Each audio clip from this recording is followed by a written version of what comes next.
कभी सोचा है कि कुछ लोग अमीर कैसे बन जाते हैं जबकि बाकी लोग पूरी जिंदगी बस पैसे के लिए ही मेहनत करते रह जाते हैं। आज हम रॉबर्ट कियोसाकी की दुनिया भर में मशहूर किताब रिच डैड पुअर डैड के उन सीक्रेट्स को समझने वाले हैं जिन्होंने सच में लाखों लोगों की सोच बदल दी है। तो चलिए, पैसों को लेकर अपनी समझ को बदलने के लिए तैयार हो जाइए। पता है इस किताब की सबसे कमाल की बात क्या है? इसकी कहानी सोचकर देखिए कि आपके दो पिता हों। एक जो आपको सिखाया पढ़ाया हुआ सीधा रास्ता दिखाए, और दूसरा जो आपको ये सिखाए कि सिस्टम काम कैसे करता है। रॉबर्ट कियोसाकी के साथ बिल्कुल यही हुआ, और पैसे को लेकर इन दो अलग अलग नजरियों ने ही उनकी कामयाबी की नींव रखी। तो एक तरफ थे उनके अपने पिता, जिनके पास पीएचडी की डिग्री थी, लेकिन रॉबर्ट उन्हें पुअर डैड कहते थे। वो बहुत समझदार थे पर पैसों के मामले में हमेशा तंगी में रहते थे।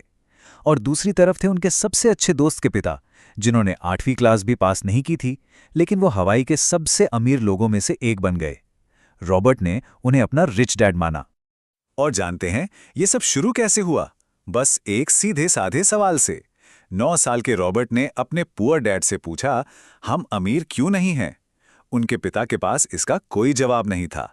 उन्होंने रॉबर्ट को अपने दोस्त के पिता से पूछने को कहा, और बस उसी दिन से रॉबर्ट की पैसों को लेकर जो समझ थी वो हमेशा हमेशा के लिए बदलने वाली थी। तो भाई, ऐसा क्या सिखाया रिच डैड ने जो उनके पढ़े लिखे पिता को नहीं पता था? देखिए, पहला सबक ही अपने आप में एक बहुत बड़ा झटका था। ये उस सोच के बिल्कुल खिलाफ था जो हमें बचपन से सिखाई जाती है कि स्कूल जाओ, अच्छी नौकरी करो और मेहनत करके पैसा कमाओ। रिच डैड का मंत्र ना बिल्कुल सीधा था। अमीर लोग पैसे के लिए काम नहीं करते, वो पैसे से अपने लिए काम करवाते हैं। मतलब सिर्फ एक सैलरी के पीछे अपनी पूरी जिंदगी लगा देने के बजाय एक ऐसा सिस्टम बनाया जाए जहां आपका पैसा तब भी आपके लिए और पैसा बना रहा हो जब आप सो रहे हो। इसी को कियोसाकी कहते हैं रैट रेस। होता क्या है, हम कड़ी मेहनत करते हैं, सैलरी बढ़ती है और हम एक बड़ा घर या नई कार ले लेते हैं। लेकिन अब खर्चे भी बढ़ गए तो हमें और भी ज्यादा मेहनत करनी पड़ती है। ये एक ऐसा गोल चक्कर है जिसमें हम भागते तो रहते हैं लेकिन पहुंचते कहीं नहीं। तो सवाल यह है कि इस रैट रेस से निकला कैसे जाए? दौलत बनती कैसे है आखिर?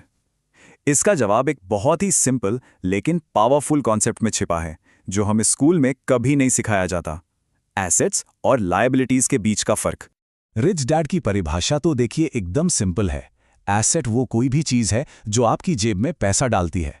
सोचिए, एक घर जिससे किराया आ रहा हो या कोई स्टॉक जिससे डिविडेंड मिल रहा हो, ये आपके लिए पैसा कमा रहा है। और लायबिलिटी, वो इसका ठीक उल्टा है। ये वो हर चीज है जो आपकी जेब से पैसा निकालती है। आपकी कार की ईएमआई, क्रेडिट कार्ड का बिल, ये सब लायबिलिटीज हैं जो आपकी कमाई को लगातार कम करती रहती हैं। तो अमीर बनने का पूरा खेल बस इतना ही है। लगातार ऐसे एसेट्स खरीदते जाओ जो पैसा कमा कर दें, और उन लायबिलिटीज से बचो जो आपका पैसा खा जाती हैं। ये इतना सीधा सा नियम है, फिर भी हमारा पूरा एजुकेशन सिस्टम इसे सिखाने में नाकाम रहता है। अच्छा, जब ये समझ आ गया तो अगला कदम है इसे असल में करना। रिच डैड का तीसरा सबक है mind your own business.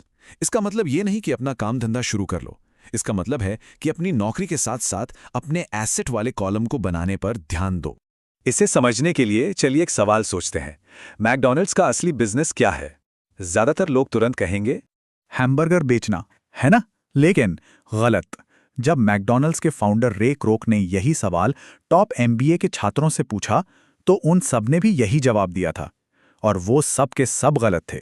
Crook ने बताया कि उनका असली बिजनेस रियल एस्टेट है। हैमबर्गर तो बस उस जमीन का किराया वसूलने का एक जरिया है।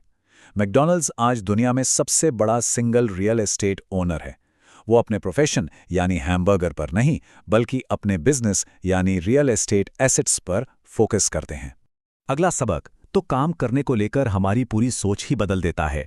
रिच डैड कहते हैं, सीखने के लिए काम करो, कमाने के लिए नहीं।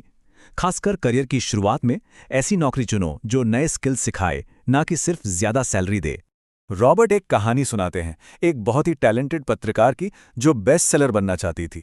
रॉबर्ट ने उसे सेल्स सीखने की सलाह दी, जिस पर वो भड़क गई। वो खुद को एक राइटर मानती थी, सेल्स पर्सन नहीं। सच तो यह है कि दुनिया टैलेंटेड लोगों से भरी पड़ी है जो गरीब हैं, सिर्फ इसलिए क्योंकि उन्हें बेचना नहीं आता। और यहीं पर दोनों पिताओं के बीच एक और बड़ा फर्क दिखता है।